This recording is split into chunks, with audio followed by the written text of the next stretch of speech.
여러분 안녕하십니까, 진성호입니다. 총선이 얼마 남지 않았습니다. 민주당이 인물을 통한 거점 전략을 세웠다가 첫 출발부터 삐끗하고 있습니다. 자, 민주당은 서울 종로에 이낙연 총리를 내세우고, 인천에는 송영길 의원을, 그리고 PK에는 김두관 의원을, 그리고 이번에 사면 복권된 이광재 전 강원도지사를 서울 광진을이나 강원도에 내세우는 이런 방안들을 검토하고 있다고 언론들이 보도했습니다. 나름대로 주요 인물들을 통해서 지역 거점에서 바람을 불러일으키겠다, 이런 전략인데 요거 처음부터 삐걱거리고 있습니다. 먼저 김두관 의원이 반기를 들었기 때문입니다. 나는 못 가겠다, 이렇게 선언을 했습니다. 이광재 전 지사 역시 총선 모르겠다, 나는 지금 여시제라는 민간 단체 여기에 집중하겠다, 이렇게 말했습니다. 자, 처음부터 김두관, 이광재 두 사람의 반란 때문인가요? 큰 그랜드 플랜이 휘청거리고 있습니다.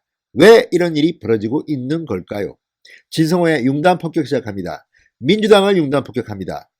방송에 앞서 아직 진성호 방송의 구독자가 아니신 분들은 붉은색 구독 버튼 눌러주시기 바랍니다. 더 좋은 방송으로 보답하겠습니다. 자, 말만 들으면 이야기가 되는 것 같기도 합니다. 그러니까 선거를 앞두고 서울을 갖다가 붐을 일으키기 위해서, 자, 정치 1번지 종로구 이낙연 국무총리를 투입한다. 그 다음에 추미애 장관이 차출되면서 비어버린 서울 광진을, 이 지역은 한 번도 보수정당이 당선돼 본 적이 없는 정말 민주당 쪽의 철옹성인데, 지금 오세훈 전 서울시장이 열심히 뛰고 있습니다. 이 자리에는 이광재를 투입하는 게 어떠냐, 이런 이야기가 나왔다고 합니다. 이광재 본인은 별로 탐탁하지 않는 것 같습니다. 자기가 무슨 자객도 아니고. 그리고 송영길 의원도 재밌습니다. 지금 송영길 의원은 인천 지역구의 국회의원입니다. 그런데 문제는 지금 지역구가 아니라 민경욱 의원 지역구로 바뀌자. 그러니까 민경욱 의원 지역구와 상대적으로 민주당은 당선되기 힘든 이 인천의 강남 같은 지역구라고 합니다. 그러니까 송영길을 민경욱 의원 지역구로 넣자. 그런데 이건 좀 웃깁니다. 왜냐하면 민경욱 의원은 초선이고 지금 송영길 의원은 사선인가, 그런데 이렇게 다선 의원을 박는 것도 송영길 의원은 탐탁지 않을 겁니다. 아무튼 이런 아이디어들이 나온다고 합니다.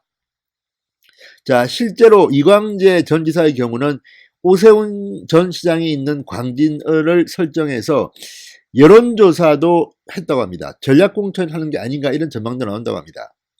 그런데 추미애 장관은 분명 오세훈 전 시장보다는 여론조사에서 진 것 같습니다. 그러니까 장관으로 차출한 거 아니겠습니까? 자, 이런 말들이 나오고 있습니다. 그런데 나경원 의원 지역구인 동작을 지역도 관심입니다. 자, 전직 판사 대 전직 판사, 이수진 전 판사를 투입한다는 이야기도 나옵니다. 이렇게 인물 가지고 하는데, 인천의 연수을, 이 지역은 민주당의 현역이 민경욱을 상대하기는 힘들다. 그래서 다른 지역에 있는 송영길 다선 의원을 투입하는 게 어떠냐. 사선 의원인데. 그렇지만 이거는 송영길 의원이 할 리가 없습니다.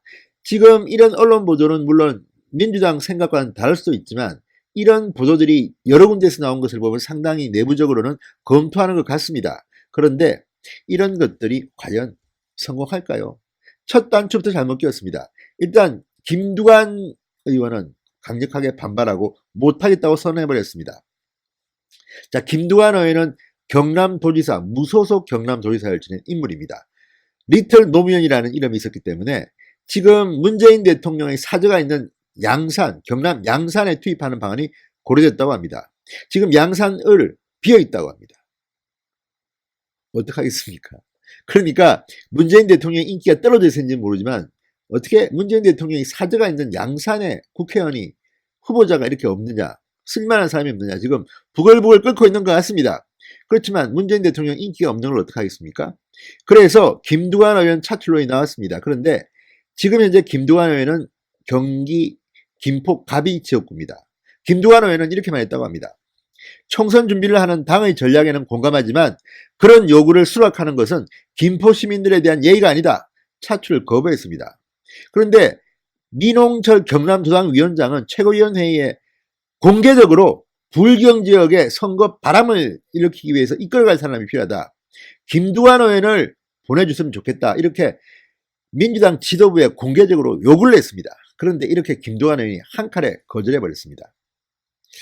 자, 이광재 의원도 마찬가지입니다. 이광재 의원도 이 여시제 내부 인터뷰에서 이 여시제가 민간 싱크탱크 개척의 길을 가고 있는데 당분간 이 일에 몰두하겠다. 총선에 대한 질문에는 확답을 하지 않습니다. 그러니까 민주당이 탁상 공론만 하고 있는 셈입니다. 이광재 의원도 만약 한다면 제가 볼 때는 강원도는 출마할 수 있을 것 같지만 서울, 광진들은 안 갈 겁니다. 왜? 내가 왜 떨어질 곳을 가느냐? 내가 무슨 자객이냐? 희생양이냐? 나도 다선 의원의 강원도 지사였어. 그리고 무엇보다도 정치자금법 위반으로 실형을 받은 사람이 문재인 대통령이 특별 혜택을 받아서 바로 선거에 출마하는 것은 국민들에 대한 예의가 아닙니다. 염치도 없습니까? 신지호 의원 보십시오. 신지호 의원. 나는 문재인의 특혜를 거부한다. 나를 사면 복권 시켜줬지만 나 이번 총선 출마 안 한다. 그리고 내 10년 출마 금지시킨 법원 판결 마음에 들지 않지만 나는 법원 판결을 존중한다. 법치주의이기 때문이다. 10년 될 때까지 나는 출마 안 하겠다. 이렇게 말했습니다. 이런 용기가 없습니까? 역시 보수가 진보보다 나은 것 같습니다. 자, 민주당이 이번 총선에 비상은 걸렸습니다. 사실 문재인 대통령이나 이런 의혹들을 보면 지금 뒤집혀도 벌써 뒤집혀야 되는데 여론조사는 엉터리인지 뭐 아닌지는 잘 모르겠으나 아무튼 민주당이 더 높게 나오고 있는 것은 현실입니다. 그렇지만 저는 믿지 않습니다. 민심은 너무 다릅니다. 지금 민주당은 총선 전략에 끙끙 앓고 있는 것 같습니다. 김두관, 이건 공개적으로 한 이야기입니다. 경남 도당위원장이 요구했습니다. 그런데도 안 간답니다. 다 아는 겁니다. 올 PK 총선 민주당 폭망할 것이라는 것. 전반적으로 서울도 두고 보십시오. 지금은 힘든 것 같이 보이지만 보수대 통합이 이루어진다면, 그리고 보수 인사들이 조금씩만 희생한다면 이번 총선은요, 자유한국당의 위성정당인 비례자유한국당까지 포함해서 의석을 싹 쓸어버릴 거라는 그런 생각을 해봅니다. 진성호의 윤감 폭격이었습니다. 여러분 감사합니다.